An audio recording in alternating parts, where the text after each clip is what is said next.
সঁচাকৈ বৰ্তমান আমাৰ যিবোৰ নেট বেংকিং আছে, phone pay, Google pay, Paytm, যিকোনো ধৰণৰ এই আমাৰ যিবিলাক নেট বেংকিং আছে, সেই নেট বেংকিংৰ পৰা হেকাৰসকলে কি কৰি আছে, টকা নতুন এটা চিষ্টেমত চুৰি কৰি আছে।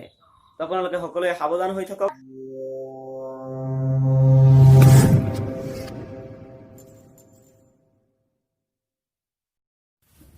হাই guys, welcome back to my channel. মোৰ নাম চানিদুল, আপোনালোকে দেখি আছে টেকনিকেল চানিদুল যে ইউটিউব চেনেল। তো আজিৰ ভিডিঅ'টো হৈছে phone pay, Google pay, Paytm আদি যিবোৰ নেট বেংকিং আছে, সেই নেট বেংকিঙৰ পৰা আপোনাৰ পইচা কেনেকৈ চুৰ কৰে নতুন এটা চিষ্টেমত। তো সেই কথাটো আলোচনা কৰিম। তো তাৰ আগত আপোনালোকৰ মোৰ অসমত এজন বোৱাৰী, তেখেতে যোৱা 19 তাৰিখত হৈ যোৱা ঘটনাটো আপোনালোকক দেখাবলৈ চেষ্টা কৰিম। তো আপোনালোকে দেখি লওক আগতে, তাৰপিছত বহুতো কথা হ'ব। 19 তাৰিখে ৰাতি মই এটা ট্ৰেনজেকশ্যন কৰিছিলোঁ গুগল পে থ্ৰু দি। তাৰমানে মই 7,000 এটা মোৰ হাজবেণ্ডলৈকে মই ট্ৰেনজেকশ্যন কৰিছিলোঁ। কৰোঁতে মোৰ মেইন বেলেঞ্চৰ পৰা মানে 14,000 ৰিডিউচ হৈছে।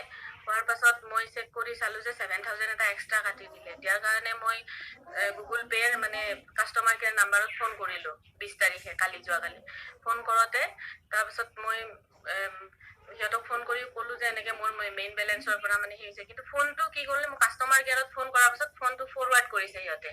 ফোনটো ফৰৱাৰ্ড কৰি কৈছে বোলে আপোনাৰ ইনষ্টেণ্ট মানে মই সেইটো সেই কৰিম, পইচাটো ৰিফাণ্ড কৰিম, ইনষ্টেণ্ট ৰিফাণ্ড কৰিম।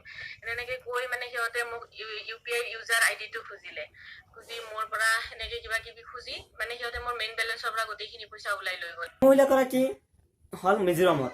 মহিলাগৰাকীয়ে তেওঁ যোৱা 19 তাৰিখে ৰাতি ক'লেতো যে যোৱা 19 তাৰিখে ৰাতি তেওঁৰ হাজবেণ্ডক 7,000 টকামান পেমেণ্ট কৰিছিল। পেমেণ্ট কৰাৰ পিছত কি কৰিছিল, গুগল পে 14,000 টকা কাটিছিল। তেতিয়া তেওঁ ভাবিছিল যে কিবা এটা মিষ্টেক হোৱাৰ কাৰণে কাটিছিল নেকি। তেখেতে গুগল পে কণ্টেক্ট কৰিছিল। কণ্টেক্ট কৰাৰ পিছত গুগল পে'ৰ পৰা কৈছিল যে আপোনাক টকাখিনি ঘূৰাই দিয়া হ'ব। তো মই নহয়, মোৰ পৰিৱৰ্তে বেলেগ এজনে দিব। তো সেইটো কোৱাৰ লগে লগে বেলেগ এজনে ক'লে যে মই আপোনাৰ টকাটো ঘূৰাই দিম। তো আপোনাৰ যিটো মোবাইল নম্বৰ, এই মোবাইল নম্বৰতে কি আপোনাৰ ফোন পে খোলা আছে নেকি? তেখেতে কৈছে হয়। তাই কৈছে হয়, এইটো নম্বৰতে ফোন পে খোলা আছে। ইয়াৰ পিছত আৰু কি কৰিছিল, UPI নাম্বাৰটো বিচাৰিছিল। তেখেতে কৈ দিছিল যে মোৰ টকাখিনি ঘূৰাই দিব, মই UPI নাম্বাৰটো দিওঁতে কি হ'ব। তো UPI নাম্বাৰ দিয়াৰ লগে লগে তেওঁৰ বেংকৰ পৰা যিখিনি টকা আছিল চাফা কৰি দি দিছে। তো এতিয়া আৰু নতুন নিয়ম কৰিছে।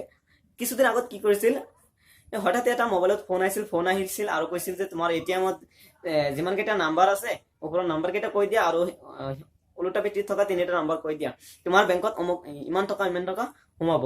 তো তাৰপিছত বহুতো মানুহ, মোৰ দেউতাকে এবাৰ তেনেকে 2-3 হাজাৰ টকা মান কাটি লৈছিল। তো তাৰপিছত আৰু মই দেউতাক কৈছো যে তেনেকুৱা নাম্বাৰ দিব নালাগে। আৰু এনেদৰে বহুতো মানুহ এনেকুৱা বহুতো টকা বহুতো চুৰি কৰি লৈছে। তো এতিয়াতো দেখা পালে বৰ্তমান নেট বেংকিঙৰ পৰা কিবা এটা নতুন চিষ্টেম, কিমান টেলেণ্টত টকাবোৰ চুৰ কৰি আছে। তো আপোনালোকে সাৱধান হৈ থাকিব, কিয়নো আপোনাৰ যিবোৰ নেট বেংকিং আছে, সেই নেট বেংকিঙৰ যিটো UPI নাম্বাৰ আছে, সেই UPI নাম্বাৰটো আপুনি জীৱনত কাকো নক'ব। যদি ক'লে তেন্তে আপোনাৰ বেংকৰ পৰা বেলেঞ্চটো অতি সোনকালে চাফা কৰি দিব পাৰিব। তো আপোনালোকে এইটো সদায় সাৱধানতা হৈ অৱলম্বন কৰিব যে আমাৰ যিটো নেট বেংকিঙৰ UPI নাম্বাৰ আছে, সেই নাম্বাৰটো আপুনি কেতিয়াও কাকো নক'ব। তো গাইজ, আজিৰ ভিডিঅ'টো আপোনালোকৰ উপকৃত হৈছে নে নাই কমেণ্ট কৰি জনাব। আৰু যদি আপোনালোকৰ ভাবে এই ভিডিঅ'টো যদি আচলতে ৰিয়েলি উপকৃত হৈছে, তেন্তে এটা লাইক কৰি দিব। আৰু যদি আপুনি এনেধৰণৰ ভাল বস্তু সদায় পাব বিচাৰে, যদি আপুনি জানিব বিচাৰিছে, তেন্তে মোৰ চেনেলটো এতিয়া ছাবস্ক্ৰাইব কৰি ওচৰত থকা বেল আইকনটো অল কৰি ৰাখি দিব। আৰু আপোনালোকে বন্ধু বান্ধৱীলৈ এই কথাটো শ্বেয়াৰ কৰি দিব যে যিহেতু গুগল পে, ফোন পে চলাইছে, সিহঁতে অলপ পৰিমাণ সাৱধানো অৱলম্বন কৰিব লাগিব। তো আজিৰ ভিডিঅ'তে এইখিনিতে, পুনৰ এটা ভিডিঅ'ত লগ পাম। তো সেই সময়লৈকে বাই বাই।